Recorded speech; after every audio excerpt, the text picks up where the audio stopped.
에레미야에게 주님의 성전 문에 서서 주님께 예배하려고 문으로 들어오는 모든 유다 사람에게 주님의 말씀을 큰 소리로 일러주라고 하셨다. 나 만군의 주 이스라엘의 하나님이 말한다. 너희의 모든 생활과 행실을 고쳐라. 그러면 내가 이곳에서 너희와 함께 머물러 살겠다. 이것이 주님의 성전이다.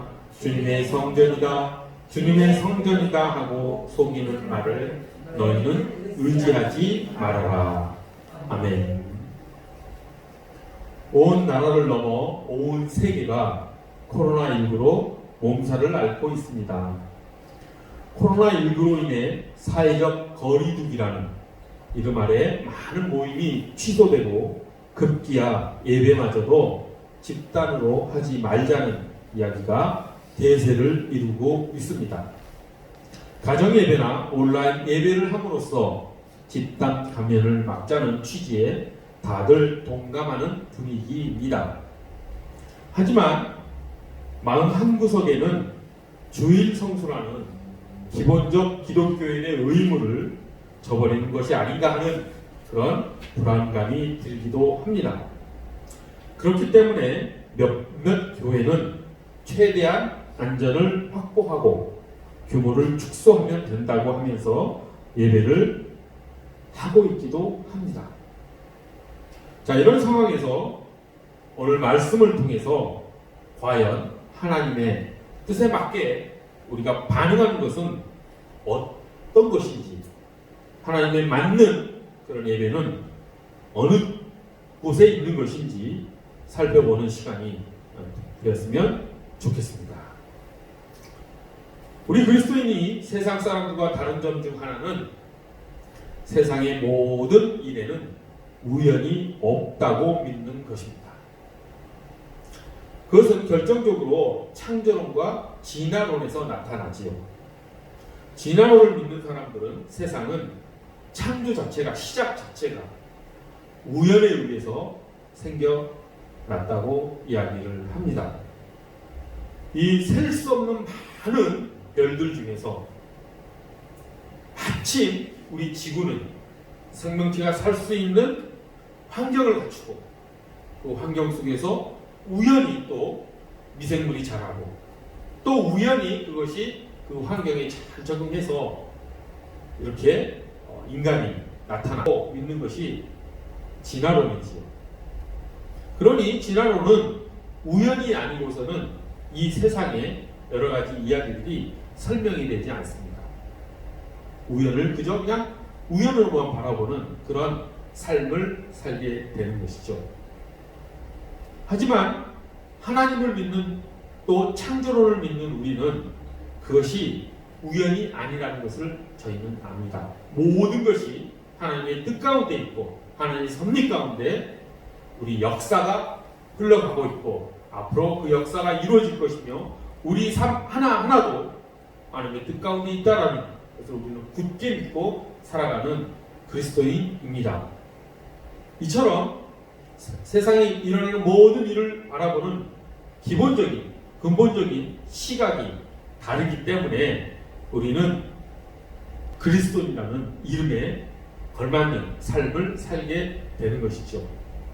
이런 관점에서 코로나19가 지금 우리나라뿐만 아니라 온 세상에 퍼져 있는 상황 속에서 우리는 하나님의 뜻을 찾고자 하는 그런 기도도 하고 또 성경을 읽으면서 또 살아가면서 그 하나님의 뜻에 맞게 반응하면서 살아가야 될 것입니다.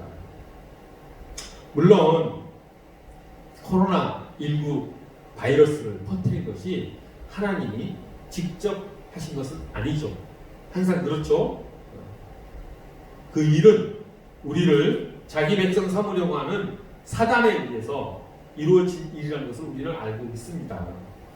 하나님께서 이 코로나19가 온 세상에 퍼지게 하도록 허락하셨지만 그 일을 직접 행하신 것은 아니지요.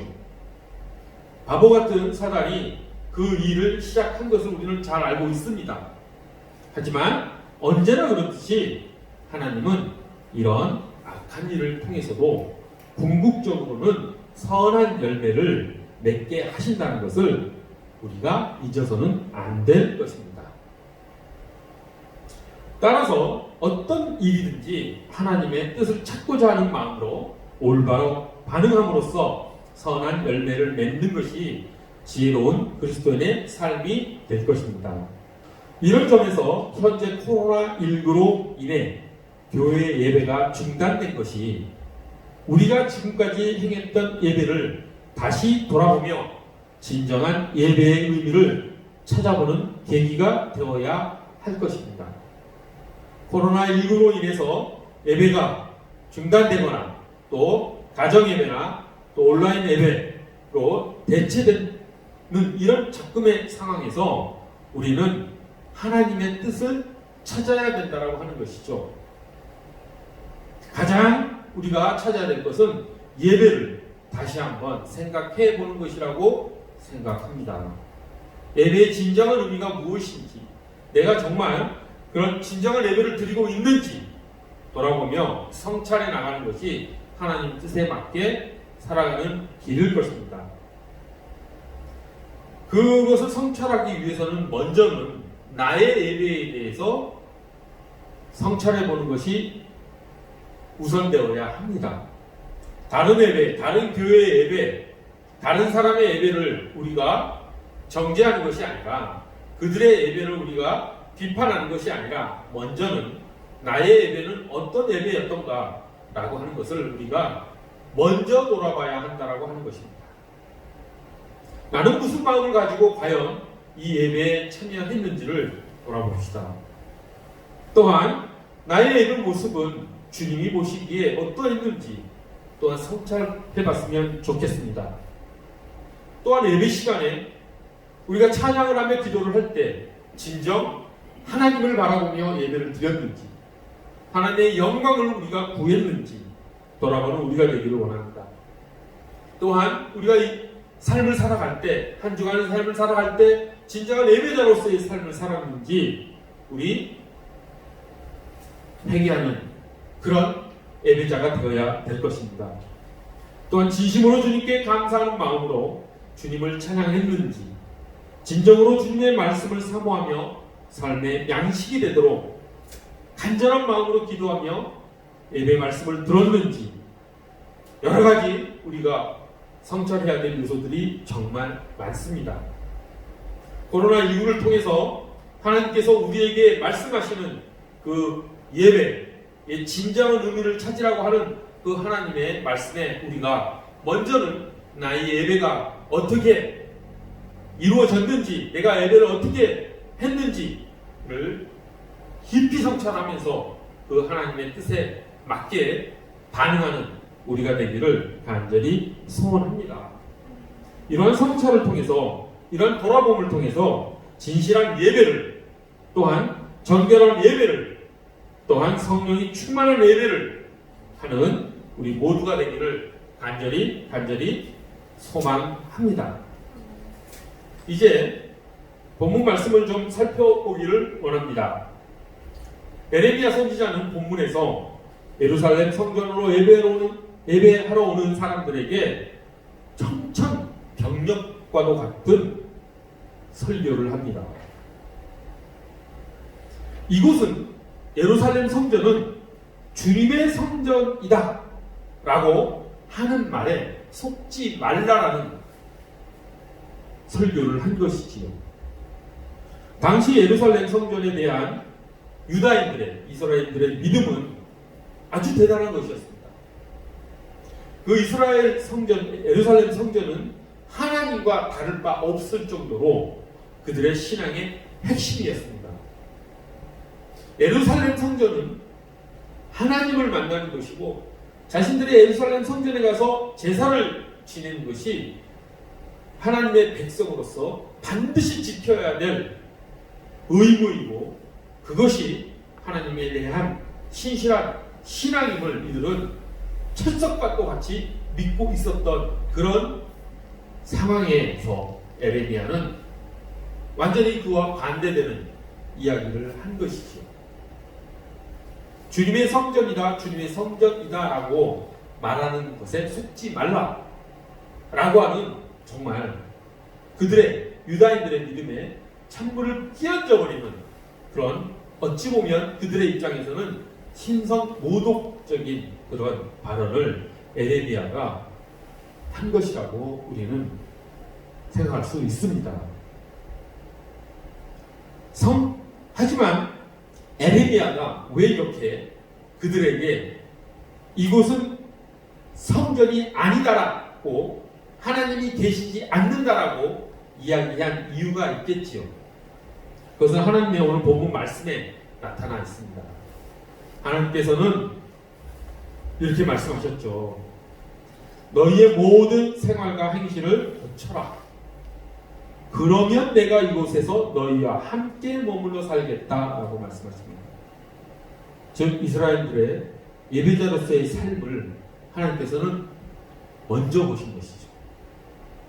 그리고 예루살렘 성전은 그들의 삶이 예배자로서의 삶을 바탕으로 제사를 지내지 않으면 하나님께서는 그 예루살렘 성전에 계시지 않겠다라고 하나님께서는 말씀하신 것입니다. 하나님께서는 진실한 예배자로서의 예배를 드리시기를 원했고 그 가운데 임하시겠다라고 하는 말씀을 유다인들에게 이스라엘인들에게 지금 하고 계신 것이죠. 하나님께서는 이들을 꾸짖고 계시신 것입니다.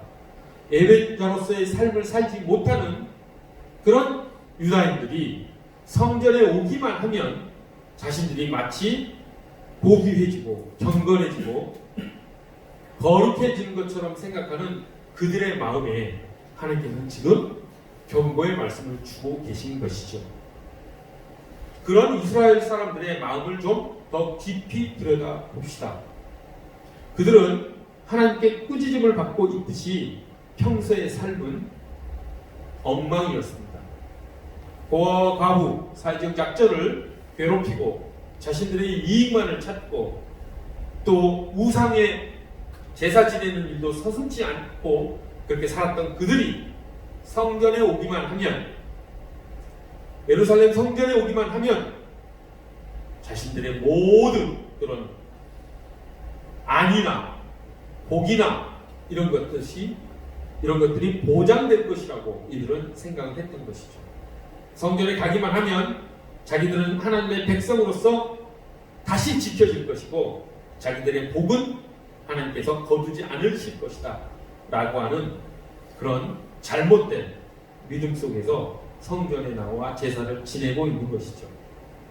그들의 마음을 깊이 들여다보면 그들은 성전을 하나님이 계시는 곳으로 생각하지 않고 자신들의 욕망을, 이익을 성취하는 곳으로 성전을 이용하고 있는 그들의 마음을 우리가 들여다볼 수가 있습니다. 이들은 예루살렘 성전이 주술적 장소이다. 자신들이 제사를 지내기만 하면 자신들이 원하는 바가 이루어지는 곳이다. 즉 하나님을 미시처럼 믿는 그런 신앙으로 성전 제사를 드렸다라고 하는 것을 우리는 하나님의 꾸짖음을 통해서 우리가 알 수가 있습니다. 그것을 에레미야 선지자는 드러내고 그들이 그것을 하나님 앞에 고백하고 회개하고 내려놓고 다시 예배자로서의 삶을 살아가라고 하는 그런 설교를 에레미야 선지자는 오늘 본문 말씀을 통해서 하고 있는 것이죠. 하지만 당시 유다인들은 그런 에레미야 선지자의 말을 알아먹질 못했습니다. 그것을 살아있는 하나님의 말씀으로 듣지 못했습니다.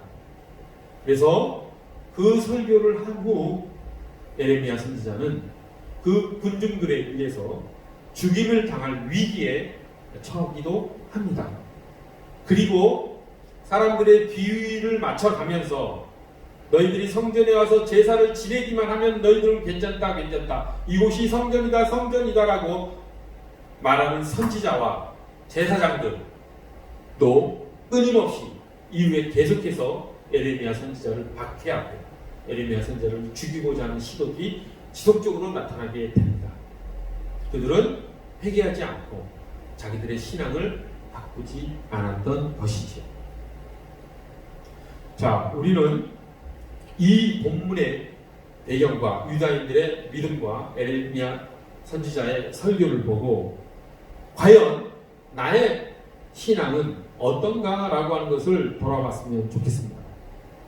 혹시 여러분이 내 신앙은 그렇게 수준이 낮지 않아, 내가 하나님을 미신으로 믿는 마음은 내게 없어, 주술적인 마음을 가지고 예배에 참여하지 않아 라고 생각하실 수도 있습니다.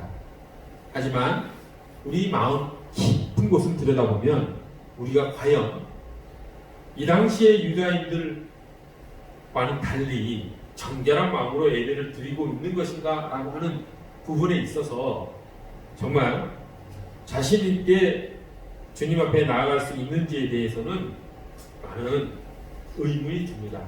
제 자신을 돌아본다 하더라도 그렇지 않은 부분도 있음을 고백합니다.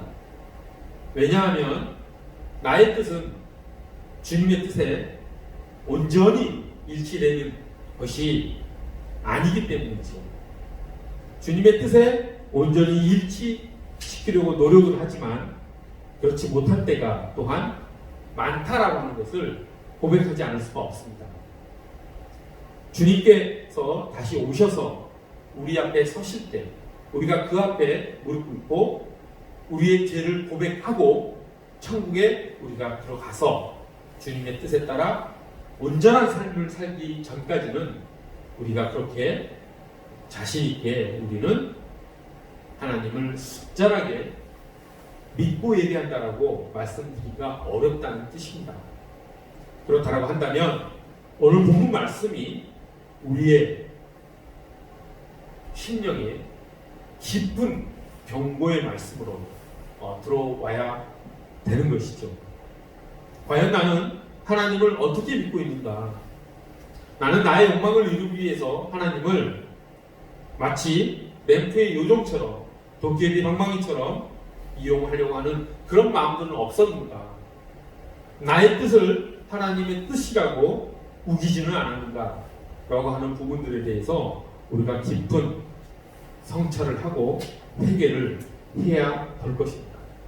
이 하나님의 말씀을 사도 바울은 고린도 후서 6장 16절에서 말씀하고 있습니다. 에레미야 선지자가 사도 바울이 이 고린도 후서 6장 16절에서 말씀하기 전 한 500~600년 전이죠. 했던 그 말씀을 사도 바울은 고린도 교회에 같은 내용의 말씀을 전하고 있는 것이죠. 우리 사도 바울의 말씀을 한번 들어보도록 하겠습니다. 에레미야 선지자가 유다 백성들에게 예루살렘 성전으로 찾아 들어오는, 제사를 지내기 위해서 들어오는 그 유다인들에게 했던 그 설교 내용이 사도 바울이 500~600년 후에 고린도 교회에 했던 그 설교의 내용과 어떻게 동일한 내용인지 살펴보기를 원합니다. 사도 바울은 이렇게 말합니다. 하나님의 성전과 우상이 어떻게 일치하겠습니까? 우리는 살아계신 하나님의 성전입니다. 그것은 하나님께서 말씀하신 바와 같습니다. 내가 그들 가운데서 살며 그들 가운데로 다닐 것이다. 나는 그들의 하나님이 되고 그들은 내 백성이 될 것이다. 라고 사도 바울이 고린도 교회에 이야기하고 있습니다. 사도 바울의 설교와 에레미야 설교는 시대를 뛰어넘어 생명의 말씀으로 우리에게 전해집니다. 지금 벌어지고 있는 코로나19 사태를 통해서도 주님께서 동일한 말씀을 우리에게 주시고 계시다는 것을 명심했으면 좋겠습니다. 교회는 예수 그리스도의 몸입니다. 교회는, 그리고 교회의 머리는 예수 그리스도이십니다. 에베소서와 골로새서에 나와 있는 말씀이죠. 또한 주님께서 교회를 처음으로 세우실 때 베드로의 믿음의 고백 위에 세우시겠다라고 주님께서 말씀하셨습니다. 이 반석 위에 교회를 세우겠다라고 하는 그 말씀은 베드로의 신실한 신앙 고백, 주님은 살아계신 하나님의 아들이시요 그리스도이십니다 라고 하는 그 베드로의 믿음의 고백 위에 교회를 세우시겠다라고 예수님께서 말씀하셨지요. 그때 예수님께서 이 반석 위에 교회를 세우겠다라고 하는 그 말씀을 하실 때 그 교회라는 단어는 에클레시아라고 하는 단어를 사용하셨는데 그 단어의 뜻은 모임이라는 뜻입니다. 어떤 장소나 건물이 아니라 하나님께서 세우시는 교회는 어떤 장소나 건물 이런 것을 세우시겠다고 한 것이 아니라 예수 그리스도를 믿는 믿음을 가진 사람들을 세우겠다. 그들의 모임을 예수님께서 세우시겠다라고 말씀하신 것이지요. 따라서 교회는 장소가 아니라 주님을 그리스도로 믿는 사람들의 모임임을 우리는 알 수가 있습니다. 그렇기 때문에 예배는 특정한 장소에 얽매일 필요가 없습니다. 우리가 주일 성수를 해야 하는 것은 특정한 장소에 가야만 되는 것이 아니라는 것이죠. 만약 특정한 장소에서만 예배를 해야 한다고 생각한다면 오늘 본문의 유다인들처럼 성전을 자신들의 욕망을 채워주는 미신적 장소로 오해하고 있는 것은 아닌지 우리가 성찰해봐야 될 것입니다. 교회는 다시 한번 말씀드리죠. 건물이나 특정한 장소에 국한되어 있는 것이 아니라 예수님을 믿는 그리스도인들의 모임 가운데 있는 것임을 우리가 꼭 명심합시다. 하나님께서도 고린도후서 우리가 살펴본 6장 16절에서 우리에게 말씀하셨듯이 하나님이 거하시는 곳은 그들 가운데 거하신다라고 말씀하셨지.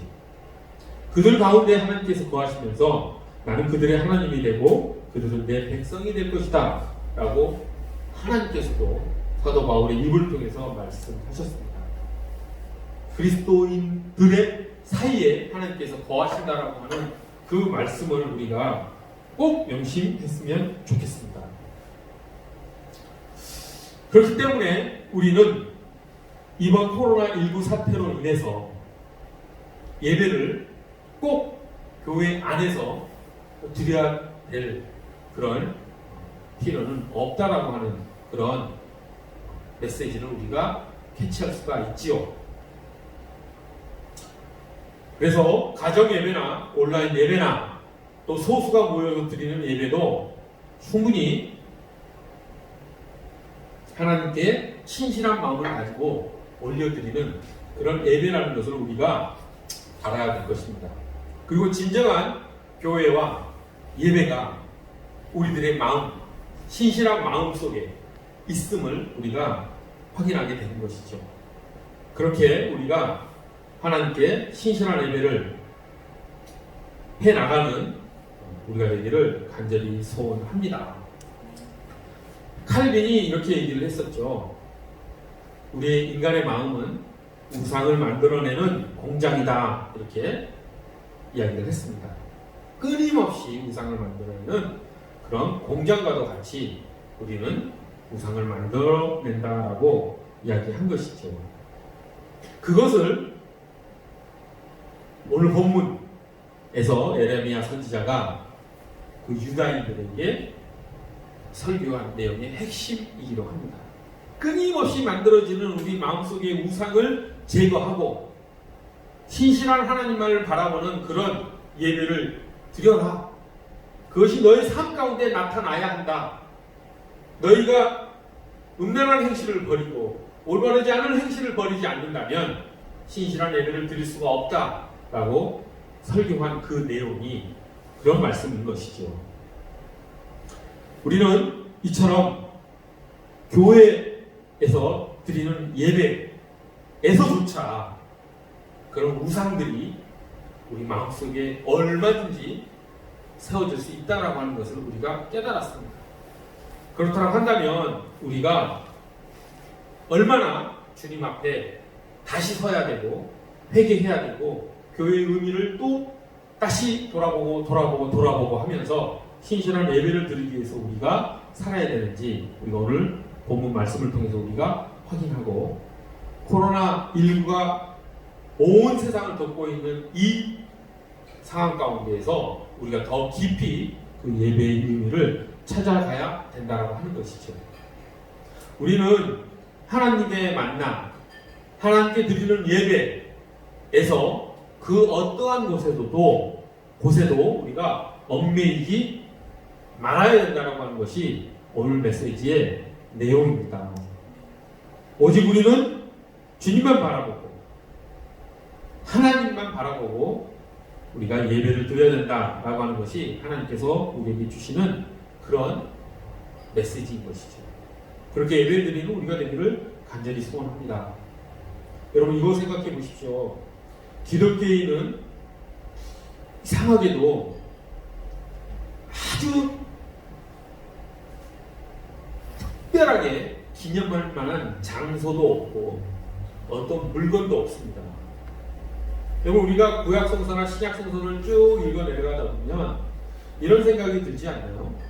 이야, 하나님의 그 언약궤, 이스라엘을 40년간 광야에서 인도하셨던 그 언약궤가 지금 어딘가에 보관되어 있다면 그것이 얼마나 하나님의 영광을 나타내는, 또 하나님이 살아계신 하나님을 증거하는 그런 물건이 될 것인가 라고 하는 생각을 해보지 않으십니까? 하지만 하나님은 그걸 허락하지 않으셨죠. 예루살렘 성전도 흔적도 없이 사라져버렸죠. 그 예루살렘 성전에 이슬람 사원이 선 것을 우리는 두 눈을 통해서 확인하고 있습니다. 만약 그렇지 않고 그 예루살렘 성전이 지금까지 남아있고 찬란하게 솔로몬 성전보다도 오늘날 기술로서 더 멋지게 그곳에 하나님의 교회를 세워놓았다면 그런 하나님을 믿지 않은 사람들에게 이곳이 하나님이 계신 곳이다 라고 자신있게 증거하면서 하나님을 믿도록 하는 설득의 장소가 되지 않겠습니까? 그런데 그런 장소 없습니다. 예수님께서 나를 기념하라고 하시면서 제자들에게 나눠줬던 그 언약의 창도 지금 남아있지 않습니다. 기독교는 왜 그럴까요? 왜 이런 눈에 보이는 확실한 증거들을, 그런 장소와 그런 물건들을 남겨놓지 않았을까요? 그 부분을 깊이 또 성찰해 봅시다. 왜 그럴까요? 그것은 우리의 영으로, 우리의 마음으로 우리가 신실한 마음으로 하나님을 만나는 것이 하나님과 우리와의 관계 속에서 가장 중요한 것이기 때문입니다. 여러분 예수님의 생일 12월 25일도 정확한 예수님께서 성육신한 날짜가 아니라는 것 잘 알고 있으시죠? 이처럼 하나님께서는 우리가 하나님 외에 또 예수 그리스도 외에 그 어떤 것에도 얽매이지 않기를 원하신 것이죠. 우리가 얽매여야 될 것은 오직 예수 그리스도 한 분만이라는 것을 우리가 그런 것을 통해서도 유추해낼 수가 있습니다. 오늘 예레미야 선지자가 본문에서 유다인들에게 말한 예루살렘 성전에 하나님이 계시지 않는다라고 말한 그 말은 정말 청천벽력과도 같은 그런 우리의 머리를 확 깨게 하는 그런 말씀이라는 걸 꼭 명심하십시오.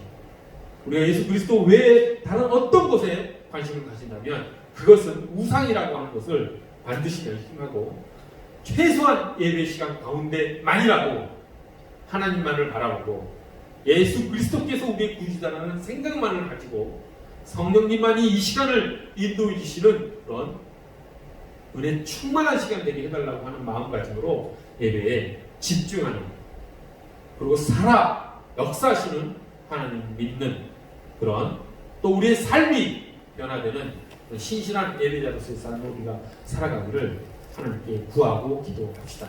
그런 예배가 되기를 간절히 하나님께 소원하면서 우리가 예배에 참여했으면 좋겠습니다. 기도합시다. 거룩하고 자비로우신 하나님 아버지, 하나님께서 예레미야 선지자를 통해서 예루살렘 성전마저도 하나님이 계시지 않는 곳일 수 있다라고 하는 그런 정정병력과도 같은 그런 말씀을 저에게 주셨습니다. 하나님이 계시는 곳은 우리의 신실한 믿음 가운데 있음을 저희가 명심하고 그런 신실한 믿음을 가지고 하나님께 예배 드리는 모두가 될 수 있도록 하나님 저희를 붙들어 주시옵소서. 주님께서도 그 믿음 가운데 교회를 세우시겠다고 하셨사오니 하나님 진정한 교회에서의 신실한 예배를 드려나가는 우리 모두가 되기를, 그 사람 교회가 되기를 간절히 소원하오며 예수 그리스도의 이름 받들어 기도드립니다.